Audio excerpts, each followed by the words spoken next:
Here's why the deal didn't go down. He was smart. He didn't look smart, but he was smart. He was wearing sensible shoes. A man who wears sensible shoes with a suit like that, he's thinking deep. So I wasn't going to play him. I'm smart too. Hustling is the one time in life when you want other people to be stupid. Every other minute of every other hour, you're praying people will be smart, cursing them for not being smart enough. When you're an honest citizen, stupid people crash your car. Stupid people screw up your taxes. Stupid people get your name wrong when they introduce you at a party. But when you're in a hustle, stupidity gets you fed. Can he tell the difference between this watch and a Rolex? Does she know what makes some investment advice good and some bad? Does he know you're not really going to fuck him? Does she know you're not really her friend? A man wearing sensible shoes with a suit like that knows I'm not really going to fuck him. He'd rather be comfortable than delusional. Get it? He was smart. It kills me sometimes to be on the side of stupidity. My friends, who would also never fuck him, try to say we're on the side of evolution. We're thinning the herd. It's the same argument the tobacco companies could make. Anybody who's stupid enough to smoke should be taken out of the gene pool. But I don't believe it. The last people we should be fooling are ourselves. We need to know what we do. We're not on the side of evolution if we won't fuck the smart ones. We need to be sharp rather than comfortable.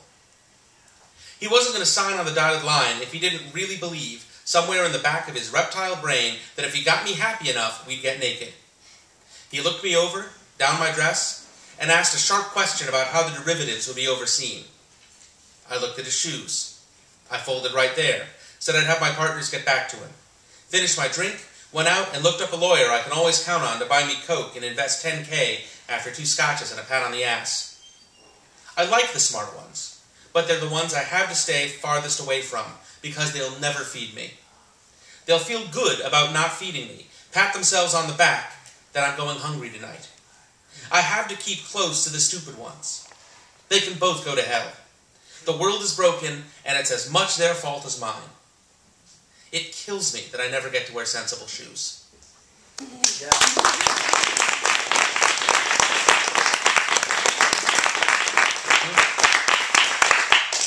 This is called Holy Things on fiction365.com. God's last words to Moses were that he would not enter the promised land. And then there was silence, a terrible silence. The children of Israel marched, and the desert shook, and the sand stirred in the wind, but the heavens did not speak, and that is the only silence that matters. From the head of the marching column a song rose up, a song of praise, wailing devotion that 50 years in the desert had ended, and the children of children who had been born in this time of exile leapt into the air and twirled harmonies as they stepped towards a waiting river. The desert's end was in sight. Moses turned his back on the promised land, now that it was forbidden him, and walked to the top of a sand dune, his staff sinking into the dust, rubbing between his sandals and his feet. From this vantage, 50 feet closer to the sun, he watched the 12 tribes dance towards their future. His beard, a symbol to us all of his wisdom and profundity, pulled his chin down. Moses would ask me, after, why I chose to turn from the dance and follow him up the hill, why I chose to stay with him instead of reaching my destination. Every step I had taken for all my 30 years of life had been towards that promised land. I told him it was because God was unjust. I told him it was because I would not leave a holy man alone with his sorrow. I told him it was because I believed that even the tears of Moses are an oasis in the desert. And it was true. And Moses fell asleep with his head on my lap, his fingers running through his long white hair. But it is also true that I was born in diaspora, and that when I look at the promised land, I see nothing but promises. I will keep walking until there is no more north, and listen to the stories of Moses, and the bitterness of the man who looked on the face of God and brought us his commandments, and count myself lucky.